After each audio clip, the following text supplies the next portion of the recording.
Hi, my name is Ronnie and I live in San Diego, California. I'm interested in the environment and green policy, so I set out to explore what San Diego had to offer by meeting with local businesses, industries, government agencies, and nonprofit organizations as we showcase who's making a difference in our community by educating, implementing, creating, or currently using green practices and sustainable solutions. So sit back, relax, and welcome to How Can I Help? San Diego is a great place to live, work, and play, but the fact remains, we live in a desert, which means limited natural resources.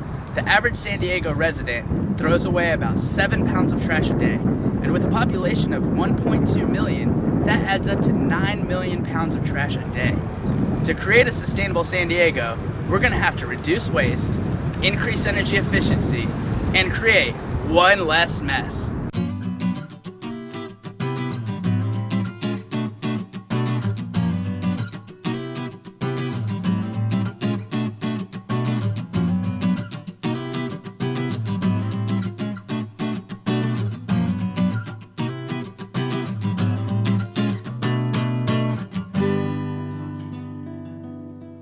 San Diego is all about the water. Whether you're surfing, fishing, playing, or just laying, life's a beach in our beautiful city.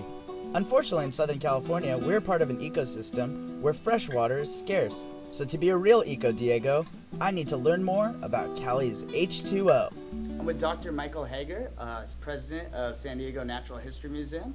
And today we're checking out Water, a California Story, a new exhibit that you guys have here. You guys have been having for a while. And so what is the California story on water?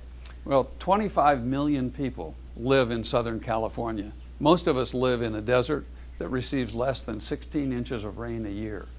Okay. That means that since 1946, we have not been able to meet our water needs with locally produced water. Oh, wow, that's not sustainable at all. It's not. And 80% of our water comes from the Colorado River or the Sacramento-San Joaquin River Delta, and is imported into Southern California. By 2020, it's projected that we will add 5 to 7 million additional residents to our region, and we're under a state mandate to cut water usage by 20% by 2020. So simply put, we can't get from here to 2020 and meet people's water needs unless we have some serious conservation efforts. Absolutely. It's a perfect storm without enough storm here in San Diego. A good example of the Colorado River supply is seen over here in this exhibit, kind of a fun exhibit that uses plumbing fixtures and pipes to indicate the Colorado River drainage and our use of the water. So the funnels represent where we get input of water from Wyoming and Colorado, and then the water gets stored at dams in Utah and Arizona and Nevada, and then finally we've used most of the water by the time it gets down to the Colorado River Delta, so just a trickle of water comes into the Sea of Cortez from the Colorado River. So as you can see, here's a whole water drainage system where we've used all of the water in it. What can you tell us is part of the environmental damage this has caused or is causing? Well, the Colorado River Delta once was a forested delta, much like the Mississippi River Delta is today. Wow. And today the Colorado River Delta is a big mud flat. We use all of the water in the Colorado River Delta. Very little is left for vegetation and animals and plants. Oh, I see. So that's a really good example of environmental damage. Another one is that in the Sacramento River, San Joaquin River Delta, there are several species of endangered fish that are being endangered by the amount of water that we're taking out of that ecosystem. Wow. So that's another great example. And finally, a little known fact, 20% of all the energy that we use in California is used to move water. Oh, wow. And of course, when you use energy generation creates CO2. Okay. Yeah. CO2 leads to climate change, and climate predictions are that by that in the future, by 2050, Yeah. our climate will get drier and a little bit more extreme. So, and of course that has an impact on our water supply. Absolutely, that's amazing. So a fifth of our energy is going towards just moving water. Yeah.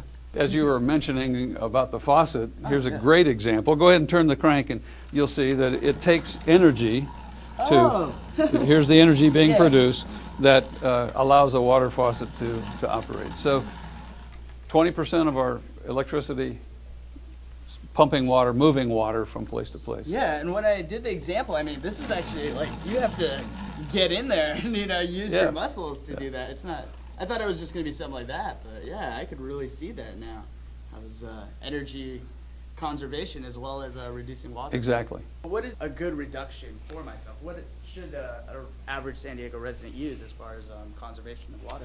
Well, in 2007, people in San Diego consumed about 185 gallons of water per person per day. Oh, wow.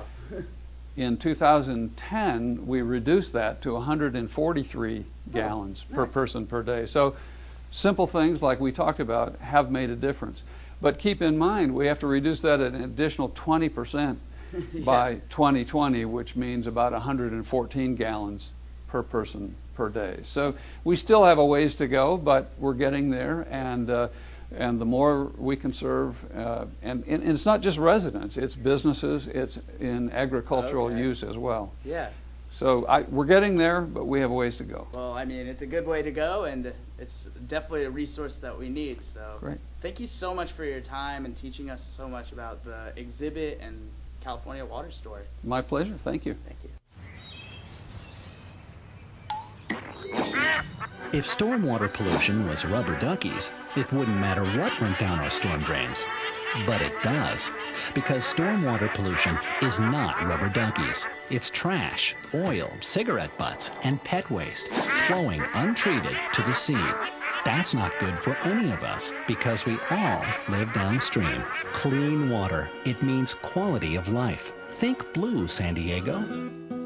After Wet and Wild Adventure of California's water story at the San Diego Natural History Museum, I wanted to see what else I could do to reduce my use of natural resources. So I went down by the waterfront to the Port Authority of San Diego to see how the Green Business Challenge is proving less is more. I'm with Scott Peters, Chairman of the Port Commission, to learn more about the Green Business Challenge and proving that less is more. How is addressing environmental issues not only important for the Port Authority, but for the community of San Diego? The port has four basic missions. One is to generate economic activity and jobs and trade. One is to provide public safety. One is to provide recreation at our various parks. And one is to be a steward for environmental protection. Okay. And the great thing about the Green Business Challenge is it does both, generates economic activity and supports environmental protection at the same time. Great. And how is it doing both of those? How is it helping the local economy? Well, you know, on the environmental side, obviously, making your business more sustainable, making it use less energy, less water, produce less waste, recycle, reduce, reuse, all those things help the environment. But it turns out that, you know, saving on those things also helps businesses save money. Okay. And it's a tremendously difficult time in the economy now. All businesses are looking for a way to save money, whether they're large businesses or small ones. Okay, so it's with maximizing profits and minimizing costs, by putting in some of this investment, they are going to minimize costs over the long run. Right, and we've been able to show businesses how to reduce their energy use through better lighting, through new equipment. We've got a great partnership with SDG&E where they're actually out doing audits in addition to helping us fund the program. So we've come up with a program here that's not a new regulation, but just really supporting small, mostly small businesses around the bayfront who want to save money and do the right thing. And in addition to the Port Authority, why is it important for residents to get behind protecting the waterfront?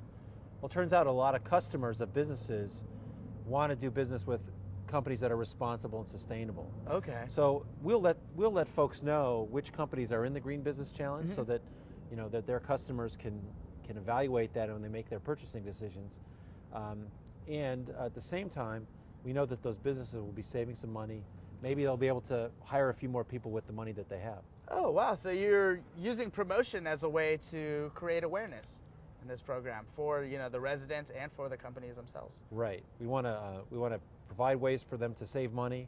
we want to tell people that they're saving money and doing the right thing as well. So, I mean, now that you guys have completed your first year of the Right. Green Business Challenge, are you guys going to keep going with it? Are you going to expand it, or is it over? This is the first Green Business Challenge in the West Coast. It's been tried in other parts of the country. And we've had tremendous success. We're really excited about the response of the port tenants. Next year, we'd like to get more port tenants. Those are the businesses that do business around San Diego Bay. But we also have been talking to the city of San Diego and the city of Chula Vista about expanding to those areas so that we go beyond the Bay and make this even a more countywide program, a way to help businesses do the right thing, and by so doing, make more money and become more profitable. Now that I know more about the port, how can I help? Well, join the Green Business Challenge if you're a business. Find out about the businesses that are in it and support them for what they're doing for the community. And then, just be aware of the great corporate partners we have, like SDG&E or Nasco, who's another big partner too. Well, you're truly being sustainable by taking care of economy, community, and the environment. So thank you so much for everything you guys are doing, and thank you for your time. Thank you. General Dynamics Nasco has been building ships for commercial customers in the U.S. Navy since 1960. A full-service shipyard, Nasco is the only major shipyard on the West Coast conducting new construction and repair. With 3,300 employees and a shipyard that expands over 80 acres of land on or near the waterfront, Nasco is quite a big deal for our local economy in San Diego. I'm with Mike Chi, Manager of Environmental Engineering here at General Dynamics Nasco. And we want to know about, the Port's Green Business Challenge and your guys' involvement with it. So what are your considerations towards the environment? Why is Nasco considering the environment? Yes, Nasco has had a very long history of environmental programs that we have implemented here at the company. And the Green Business Challenge has given us an opportunity to even expand on those programs and really share them even broader with our employees. And we've had programs throughout the years focusing on energy reductions, recycling, all those types of efforts that our employees are very much tied into. Interesting. And then even before the Green Business Challenge, you were saying that you guys had some of these environmental programs. What environmental programs did you have before, and what are some of them that you started because of the Green Business Challenge? Probably one of the biggest programs that we have, and it was probably the biggest challenge for us to implement, was capturing all of the stormwater from this facility. And so since 2000, we have captured every drop of stormwater at this facility. We've treated it and have eliminated that discharge and any potential contamination that may have had on the bay. Oh, wow. So as an example, last year in 2010, we collected over 24 million gallons of stormwater. Really? That we treated. That's probably enough to fill Qualcomm Stadium if you were to put it in perspective. So with 100% stormwater pollution prevention, what are some of the environmental aspects? Why is that so important here at the waterfront? Well, for our facility and most facilities, and even the city and the port in San Diego, most of the activities are conducted outside. Okay. So any contaminants, any pollution that you are generating from your operations at a facility or from your car driving down the street, it's out in the open. Stormwater will pick up all of that contamination. And in San Diego County, all of that stormwater goes into San Diego Bay. Oh, yeah. So from our standpoint, we clean our shipyard as best we can. Okay. But to make it further improvements and to continue to kind of eliminate or reduce our impact, we capture and treat that stormwater. But again, it is a huge impact to our operations and to any other facility who tries to accomplish that. Wow, how interesting. If it's just, those are big environmental impacts that way. And like you were saying, your employees have a lot of awareness. Can you tell us a little bit about their green lifestyle choices that they're actually doing?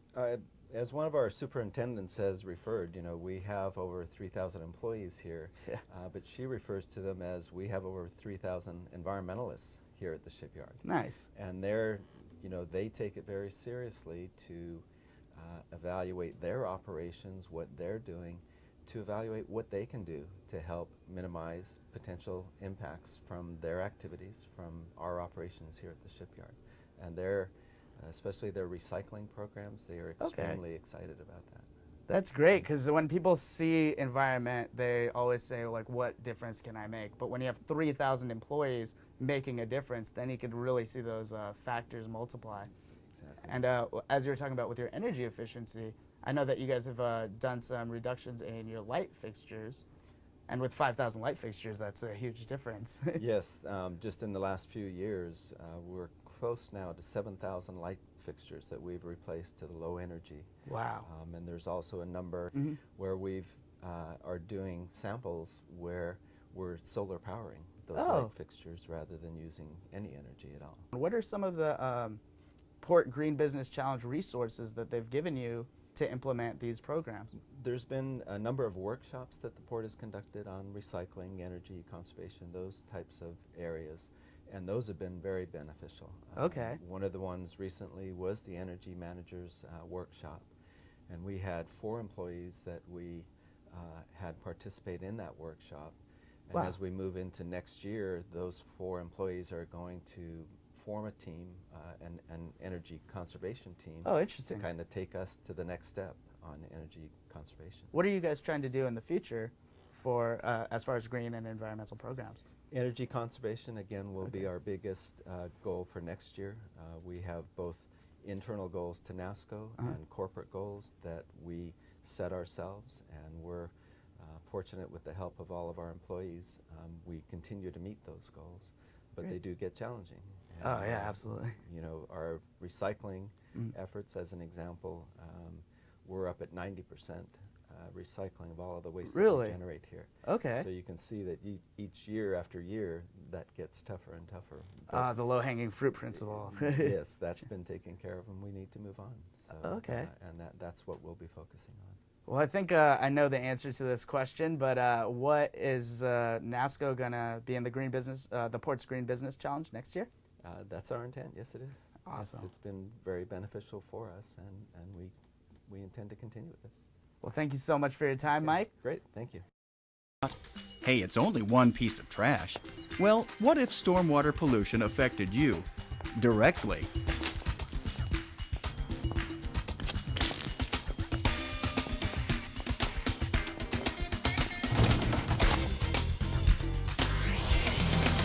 The truth is, stormwater pollution affects us all.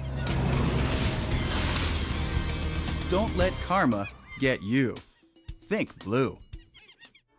Nasco collecting all of its stormwater pollution is pretty impressive, but why is stormwater pollution prevention so important?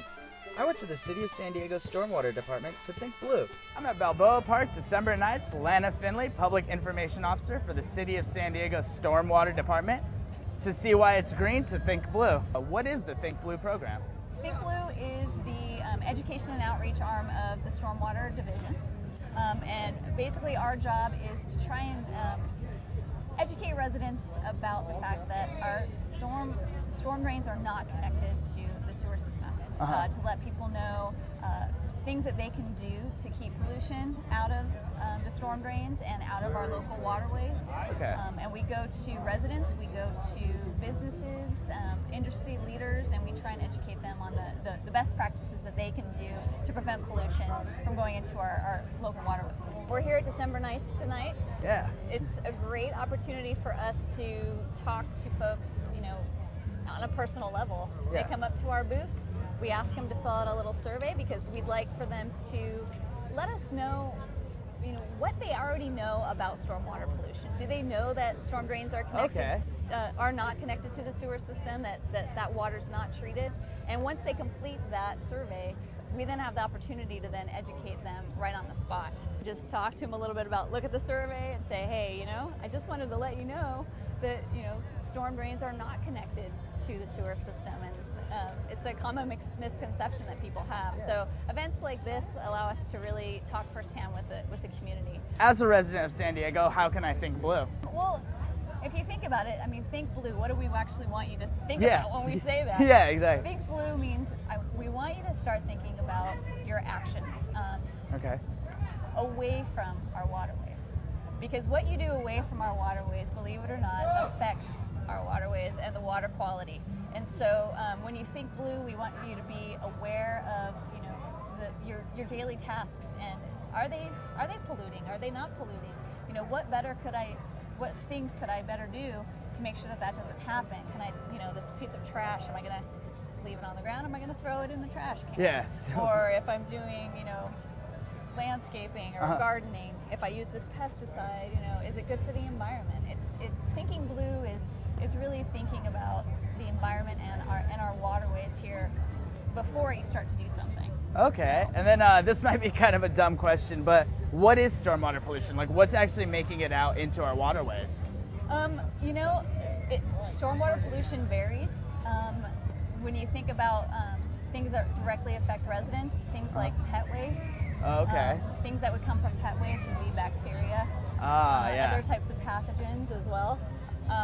Thinking about fertilizers, pesticides, oil from your car. Maybe someone's doing a little car maintenance and there's a spill. It's really important to get those types of things actually cleaned up. Okay.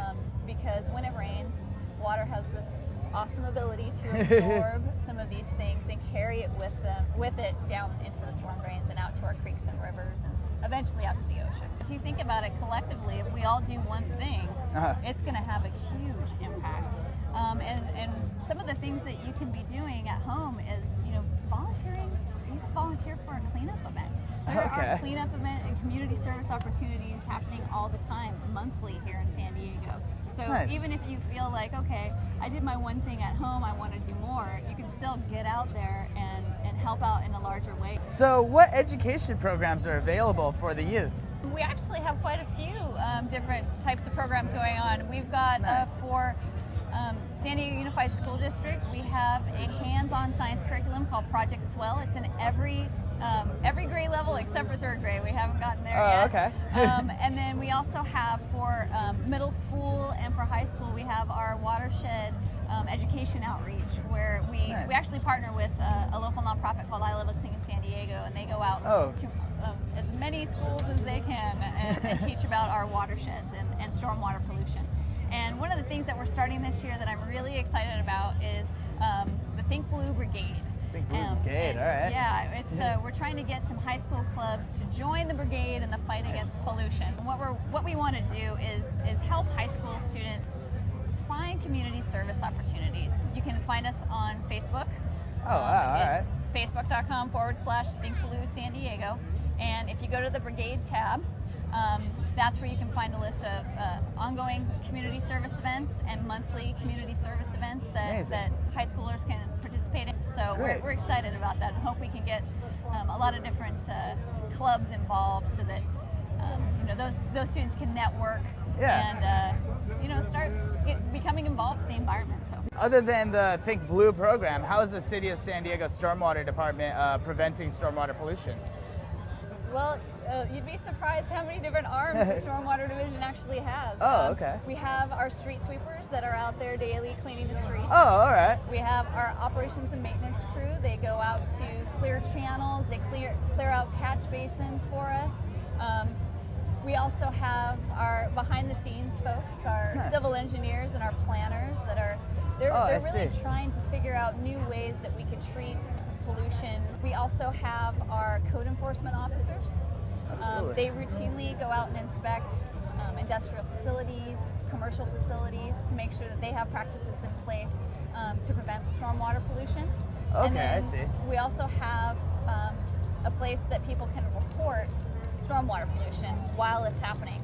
We have a hotline. It's 619-235-1000, and you can call that number and we will send a code enforcement officer to investigate that potential violation as soon as we possibly can. We actually have biologists on staff that regularly go out and monitor our precious creeks, our lagoons, our bays, our ocean, and make sure that we're not seeing pollution out there. And when you say that stuff, is that why some of our beaches get closed when it rains, is because of that stormwater pollution? Yeah, it is. We don't really get a lot of rain for a long period of time. And so when we get our first rains, there's this phenomenon called a first flush, when all this stuff ends up coming out into the ocean. And so it's really important that you look for beach closures that might be happening. But definitely the rule of thumb is at least 42, 72 hours after a rainstorm, don't go in the water. Wow, so the environmental impacts become a health issue in that way. Yeah. Especially in a place like San Diego where, I mean, we're out there swimming, we're surfing, we're fishing, we're out utilizing our recreational waterways. And that's one of the biggest concerns that we have. We want to keep you safe so that you can enjoy that. Well, you guys are keeping us really safe with a lot of raising awareness, education, outreach, and you're going out there not only thinking blue, but acting green and keeping us safe. So thank you so much for your time. I really appreciate it. Everyone deserves a second chance, especially when it comes to saving the environment. Instead of dumping your drinks in the road or parking lot, wait and pour them out at home. Pick up after your pet. Put your trash into garbage bags. Wind turns loose trash into litter. And keep leaves out of the gutter. Dump them in a trash bin. Remember, when it comes to stormwater pollution, a change for the better begins with you. Think blue. The 20-gallon challenge is a call for all residents and businesses to reduce our region's water use on average by 20 gallons per person per day. Green yourself and be water-wise with these 20-gallon challenge tips from Dr. Michael Hager. With those water and energy issues, it's really important to be conservation conscious. Do you have any tips for residents who want to conserve more water? Yeah, one of the things in the exhibit that we do is refer people to this website, the 20-gallon challenge. It's operated by the San Diego Water Authority, and it lists a number of things that you can do at home to decrease water usage. Some of the things are pretty common sense. Only run the dishwasher when it's full, and that saves 2 to 4 gallons per load. Don't leave the water running while rinsing dishes or brushing your teeth. Shorten showers. Fix any leaky sinks or toilets. Those take 15 to 20 gallons of water per day. Replace high volume flush toilets with low volume flush toilets. Those are just simple indoor uses. But one of the most important things is that we use 50% of our water for outdoor landscaping needs. Things that you can do there is don't overwater in your yard and reduce the number of minutes that you water. Plant low water need plants, and a good resource for that is the Water Conservation Garden at Cuyamaca College. And you can find that at thegarden.org. It's a great place to visit with all kinds of tips on what plants to plant, how much water they use, and so on. Yeah, absolutely. Other ideas for the yard is to use a lot of mulch, which reduces evaporation, to water early in the morning or late in the evening. That prevents a lot of water use, and so on. It's pretty common.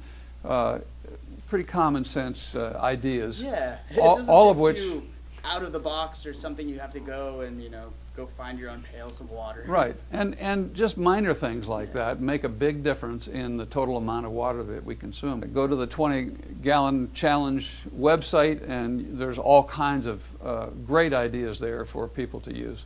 Great, and it's here at the San Diego Natural History Museum for everybody to enjoy as well. It is, and you can find it at home. By reducing waste, watching our water, and increasing our energy efficiency, we can all create one less mess. I hope you enjoyed the show. See you next time, Eco Diego fans.